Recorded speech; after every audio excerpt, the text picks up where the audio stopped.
रवि, एक 12 से 13 साल का दुबला-पतला लड़का, फटे पुराने कपड़ों में अपने छोटे से मिट्टी के घर के बाहर खड़ा है। उसका पिता मजदूरी से थकाहारा आया है और माँ खेतों से लौट रही है। घर टूटा-फूटा है और पास में एक गाय बंधी है। रवि के चेहरे पर सपनों की झलक है, लेकिन उसकी आंखों में गरीबी की तकलीफ भी साफ दिखती है। रवि पुराने पन्नों वाली किताब से पढ़ रहा है। उसके पास एक टूटी हुई टेबल और मिट्टी का दीपक जल रहा है। उसका चेहरा ध्यान से भरा हुआ है, लेकिन आसपास गरीबी साफ नजर आ रही है।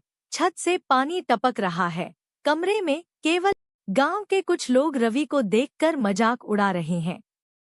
वे खेतों में काम करने वाले मजदूर और गांव के बुजुर्ग हैं, जो कहते हैं, पढ़ाई से क्या होगा, मजदूरी ही करनी पड़ेगी।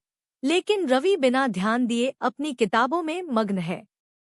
उसके शिक्षक पास में खड़े होकर मुस्कुरा रहे हैं, मानो उसे हौसला दे रहे हों। रवि एक स्कूल के क्लासरूम में बैठा परीक्षा लिख रहा है। वह आत्मविश्वास से भरा हुआ है और उसके चारों ओर अन्य छात्र भी परीक्षा दे रहे हैं।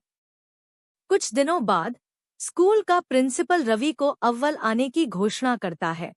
कई सालों बाद रवि एक डॉक्टर की सफेद कोट में गांव लौटता है। अब वह आत्मविश्वास से भरा हुआ दिखता है।